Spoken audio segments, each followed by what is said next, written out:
games, I'll focus on the positives. Nice to get 3 goals for Canada in 180 minutes. But there's a tough road ahead going into this Olympics. And you want to see a team that's resolute, that defends well. You saw moments today, obviously, for Mexico scoring that they weren't as good as they need to beat Canada. But I think all in all, I think there's a lot more positives than negatives going after these 2 matches, in my opinion. Yeah, I think defensively they did get exposed a bit in this second half, but at the same time, I thought that there was a lot more fluidity in that final third. We were seeing a lot more combination play. I think we saw a few times between Smith and Huitema, the little combination of, Huitema flicking it and Smith reading it.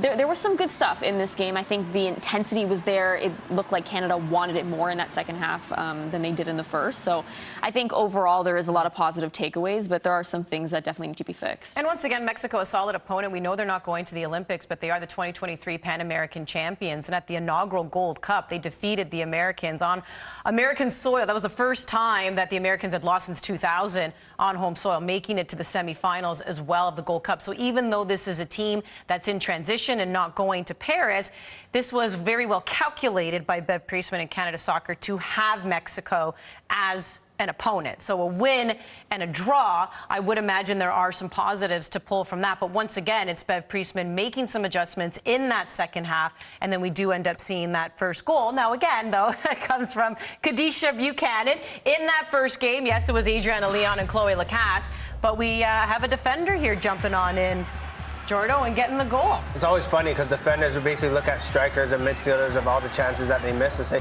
I could score. I could do that. And you see exhibit A right here with Zadorsky, that little clip ball into Buchanan, but Buchanan doing just enough to get that over the keeper. But this is what you want to see from Canada in terms of set plays, dead balls, crosses into the box.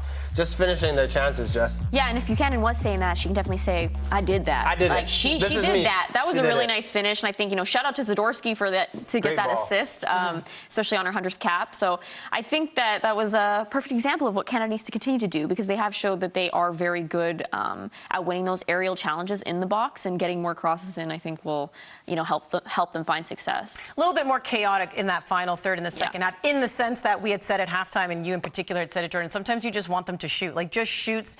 Don't be cute. Sometimes you're shooting when you should be passing when you should be shooting. So we did see them put a little bit more on target there, a little bit more the way of Mexico there. That is a good example of them flooding the box and getting the goal. However, a back line that was so strong, Jess, and I still think it's really strong. I think Jade Rose looks fantastic in that right full-back position. We know Vanessa Gilles was given a rest day today. That's why we didn't see her. But Shelina Zadorsky looking good, Khadijah Buchanan, and it was just the Canadians getting caught up pitch and a quick little flick on by the Mexican player, and the rest is history. Yeah, I hate to say that it happens, because obviously you never want to see it happen for Canada. But especially this is a throw-in too. This is a cheeky little move by the Mexican forward here, because she took that no-touch turn, and to be able to finish it from there, a lot of people would have continued to make that run in. Jade Rose did end up catching up to her.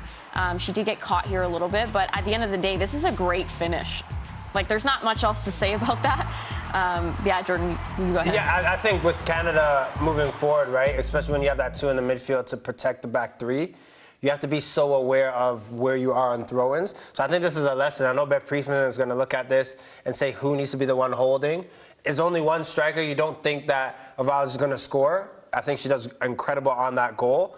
But you look at a situation where there's Jade Rose, there's Khadijah Buchanan, and then there's still a shot on goal. Maybe there needs to just be someone, whether it's Simi Awujo, someone just to protect that middle, so that you have an extra body and that pass doesn't get into that forward the same way. Well, and I wonder if everyone's pressing forward, because again, it was off a Canada throw-in, so there is this expectation to press. There's this, to move forward, and it's just a complete turnover with the throw-in. So the throw-in itself just wasn't very good either. Let's take a look at possibly some missed calls. I want to get your opinion on this. Olivia Smith gets into the game, goes down in the box. Do you think this should have been a call? I love that this flick on from Huitema, and Olivia Smith believes that it should be there. But if you're going to fall, I think she should have fell maybe here, but then that was dishonest. So I rate the player for trying to play on. For me, it's not a penalty. But again, sometimes it's how it looks. If she fell right when she was hit by the goalkeeper, then maybe that would be the case, Jess. Handball here? It might be. It's kind of hard to tell from this angle, but it does look like it could be. Here we go. Let's see. Oh, rolls off her stomach. Yeah, I'm not sure. Is her hand in a natural position? I guess that's always the question, right? Like, I think that's harsh if it is called. Yeah. I hate saying it's been given before. Yeah. But it's one of those things where I think Jade Rose tries to chest it, her hand's in a natural position. But it does roll off her chest first too, so it's not like she intentionally lifted her arm. I was about to say, when it hits another body part, they are taking that a little bit more into consideration. When it flicks off another body part, then goes to the arm, it's not a direct hit to the arm where the arm is out. Yes. So are we in agreement then that I don't think it's a pen. Good no calls by the refs? I think so. Yeah, I don't think either of them were PKs. Like for sure, for me, Olivia Smith, I think she does well to stay on her feet, but I don't think that's a pen. And then Jade Rose, I think that's harsh if you call that, based on your point as well. Like Olivia Smith tried to sell that. She tried to sell it at the end when she realized. Sold it too late, though. Yeah, she did. She sold it when too late. The keeper. From far away, it did look like a pen, but then when you kind of slowed it down a bit, you could see her try to get that extra dive in, which is very smart as a striker. But yeah, it definitely wasn't a PK. All right, well let's head inside BMO Field. Our Gatorade performer of the match goes to the player who picked up their 100th cap for country and also assisted on the goal. Here's Oliver Platt with Shelina Zadorsky. Shelina, congratulations. First of all, how does it feel to kind of reflect on 100 caps for your country? I think I feel a little old now. No, I think I'm just really grateful, and to do it here in Toronto with our home fans, yeah, it's special. We need that win tonight, but I think we'll reflect on that and move forward. You did have an assist to mark the occasion as well. That was nice. Yeah, it was only fitting that I got to assist Keisha for a goal. We've been through a lot together, and yeah, I'm so grateful to play with her and call her one of my friends, so that was perfect.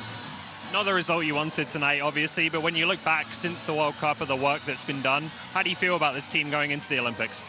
I think it's a really exciting group. We've progressed so much, and to come off, a World Cup we weren't very proud of, and then qualify for an Olympics, and the unbeaten streak we've had is really, really good. So we've played a lot of top opponents and gotten great results. So I think the versatility in the group and how many players that make a difference for this group is exciting. I wanted to ask you about Jade Rose. She's really impressed a lot of people, and obviously you're playing alongside her in defense. Just tell us about the impression she's made. Oh yeah, she's phenomenal. She's so humble as well. I think, she has such a great attitude. She always wants to learn, and yeah, she's just such a great athlete too, and really great teammate. So I'm really proud of her and how she's progressing. Obviously not long to go now. Is that pre-tournament excitement and buzz starting to set in? Yeah, I mean, of course. I think it's such a good squad, so it's going to be hard to, get that number down. But I think just every time you put on this shirt, it's the biggest honor. And yeah, I'm so happy to do 100 and for my, family here tonight. Congratulations again. Well done, Shelina. Thank you. Is Shelina on that plane to Paris for you? I think so. Before anyone shoots me, I think that, yeah, because we talk about bubble players. Yeah, Look, and who was okay. I've both the eyes there. Look, I think also too, when you look at this team, you have a Jill Buchanan, Jade Rose in an ideal world that will play. If someone gets injured, if just something happens, this is a great replacement, Zadorsky. Like a fourth person coming off the bench. Even starting matches, if you just need to give someone a break, knows the system. She did several clip balls in behind to that stretch the Mexican back line. She knows Bev's system, has great feet, good passes forward, good defender. I think she's more than competent. I don't think you can just play with the three, Jess. I think you need Zadorsky in that squad. Again, this is why it's making things so difficult for Bev Priestman. No, I agree. And I think in tournament play, you always have to be prepared for, injuries, fatigue, whatever it may be. You never know what's going to happen. And if you don't have a sub for that position, that's a very important position. You want your back line to be very solid. And I think Zadorsky has done well when she has stepped in on that pitch. And let's not forget, we were seeing her as a starter way back, before Gilles came in and really earn that spot. But I think that, she's very capable, and I agree. I do think that she will be on that plane to Paris. She's been a great team player, and you're right. Bev Priestman has said it's not that Shelina Zadorsky did anything wrong. It was just that Vanessa Gilles was clicking, and in particular with Kadisha Buchanan, and just essentially surpassed her on the chart. And that's why she ended up getting the start over Shelina. But Shelina has kind of put the head down, pinned the ears back, and has stayed pretty steady with this team, and when called upon has looked very good as well. The men, by the way, are going to be back in action as well. We just brought you two friendlies right here on the network for the Canadian women. Well, how about the Canadian men? Some heavy hitters as well, going up against the Netherlands this Thursday. Be sure to join us here on One Soccer. And then on Sunday, Vive la France. They are taking on the French. right here on One Soccer. I do not expect any more French. You sounded so French. Où est le centre commercial? Where is the shopping center? That I will always know how to say in every single language. Oliver Platt next here on One Soccer. CanadaSoccerStore.com is the official home for the widest range of Canada Soccer licensed product, match jerseys, and fanwear.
From the edge of your seat or up on your feet, let them hear you cheer. Allstate and its 900 agents proudly support Canadian soccer at every level. Visit allstate.ca. Toyota's electrified vehicles are for everyone. Every chauffeur, snack connoisseur, every scenery soaker, practical joker, every road tripper, toe dipper, every 9-to-5er, every long driver. Starting over 20 years ago with the Prius, we now have the largest lineup of electrified vehicles in Canada because this journey belongs to everyone.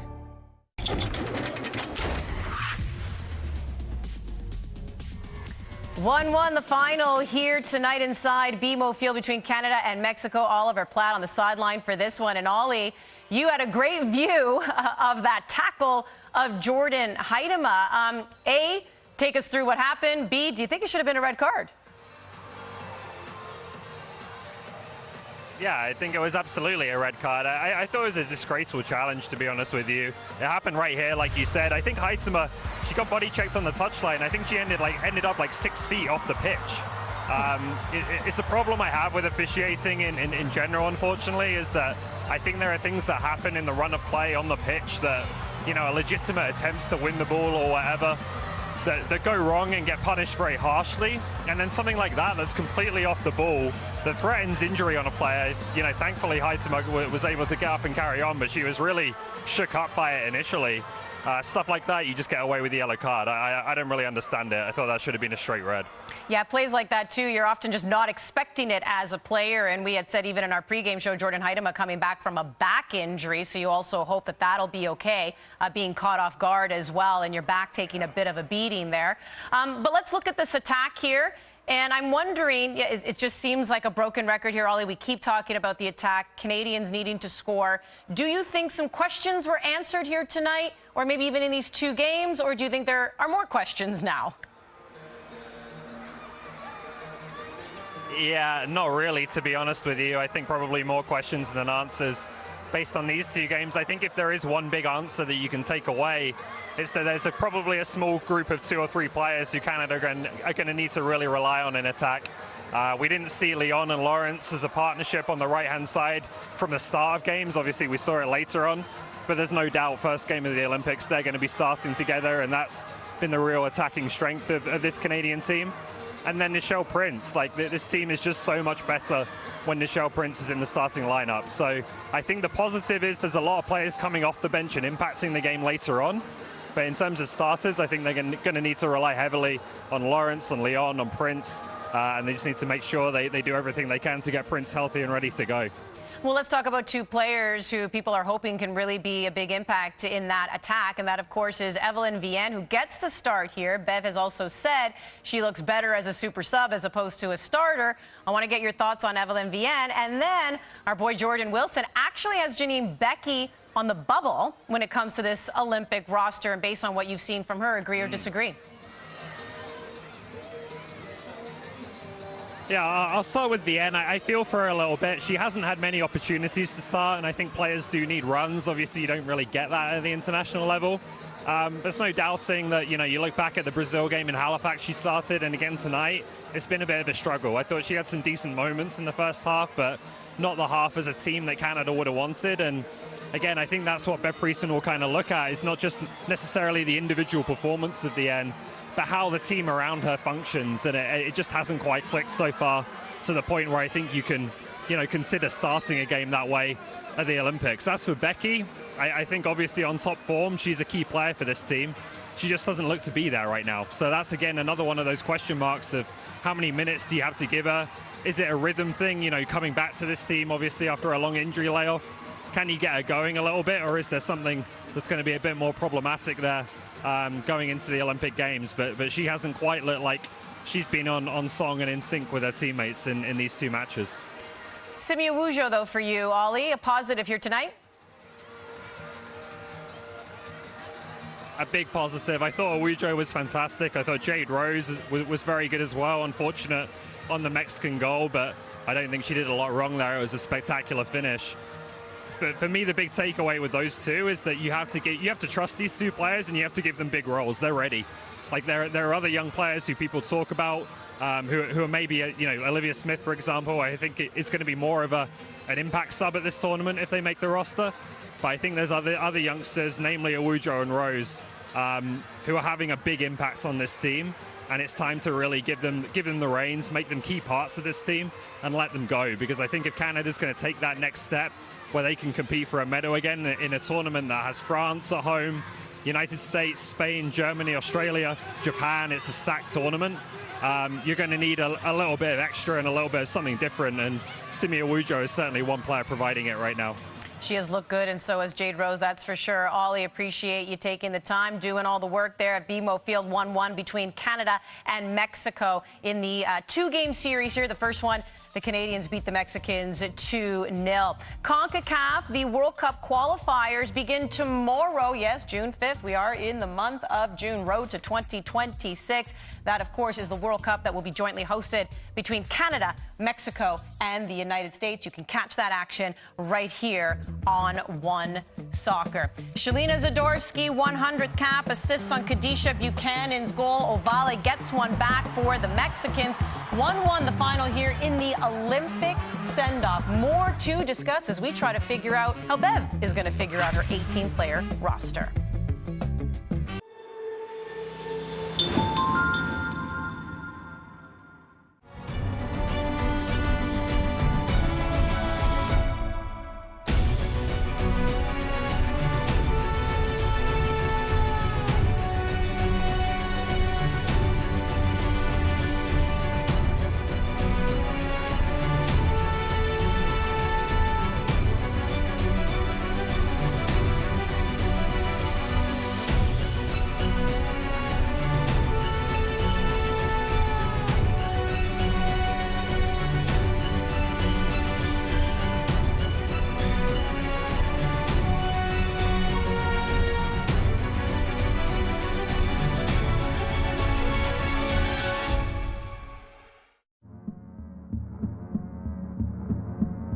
Gatorade, with electrolytes to help replenish what's lost in sweat, carbs to help fuel your working muscles, and fluids to help you hydrate. Scientifically formulated so you never stop competing. I do this for my town, my time, my time. None of you people can tell me to stop. Rehydrate, replenish, refuel. Gatorade. Degree 72-hour non-stop protection. Antiperspirant with motion sense. Tested to the limit. Degree keeps working when others stop.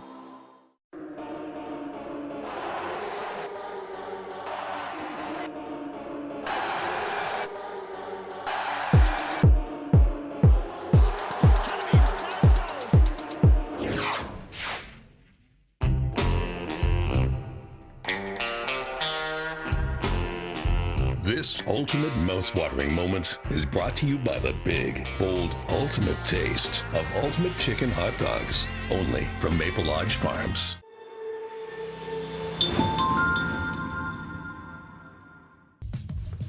Full-time stats here between Canada and Mexico, so 18 shots total for the Canadians. Only 2, though, managed to land on target. 8 of them were blocked. That goes back to the decision-making conversation we had at halftime.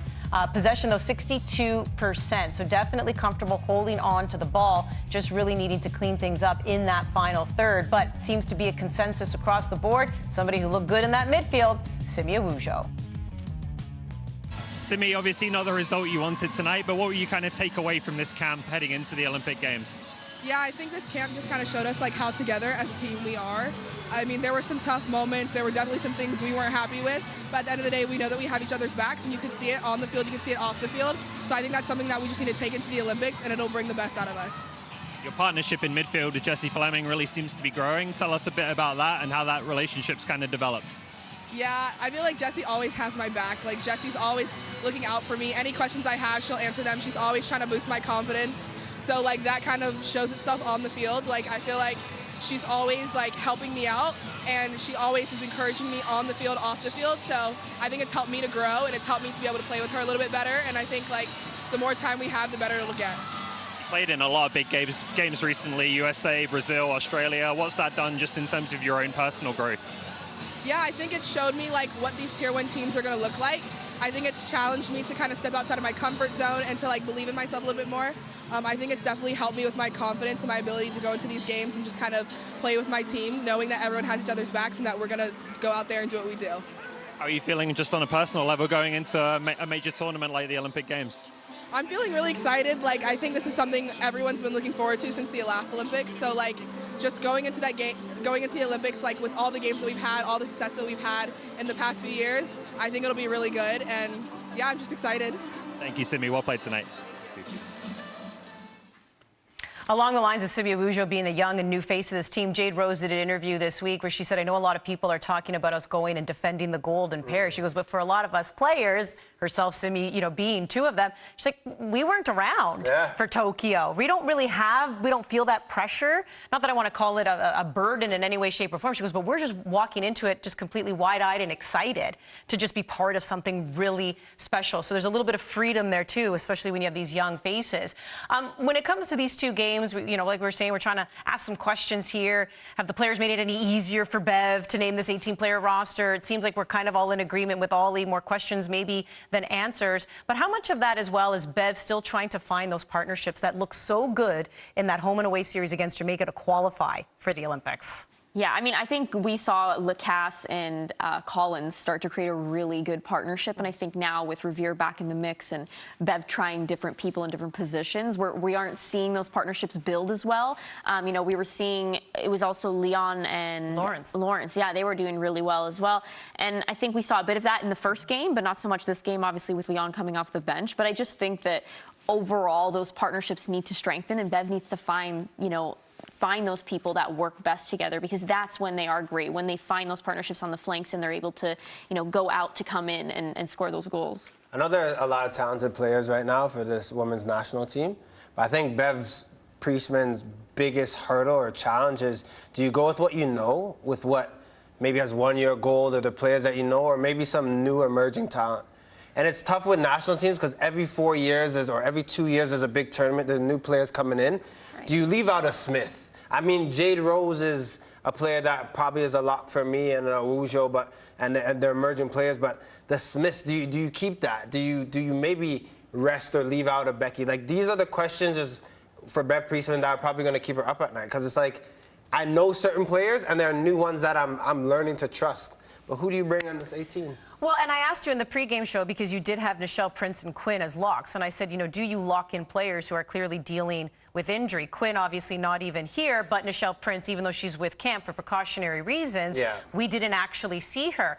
But do you think that just based on some of the play that we've seen, it actually has strengthened your case that Bev should wait to have them become healthy because maybe she wants them? I mean, in a way, I think Quinn still is a lock just because of what they offer. But I think Nichelle Prince, as I said, 60%, 70%, I'm putting her on the roster to go in the 18 just because if she has those dynamite moments, there's no one else that can really give that. But I wouldn't want to be Beth Priestman right now. I don't know which direction to really go, truthfully. Well, we're going to keep an eye on it. We're going to poke around. We're going to find out who they end up playing behind closed doors, whatever happens in that match. And, of course, July 3rd is when they have to have the roster submitted before it all gets started on July 25th against New Zealand. Remember, women's football at the Olympics gets going the day before the opening ceremony. It always starts a little bit earlier. So July 25th is when they will begin their quest to defend their Olympic gold.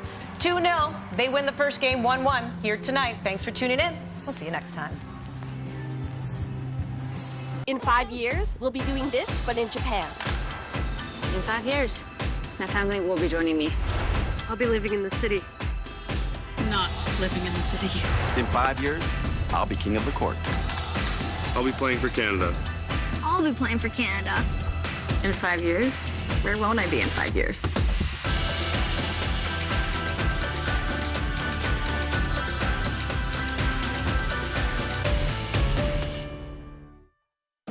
These days at your local Legion, we're marching to the beat of a different drum.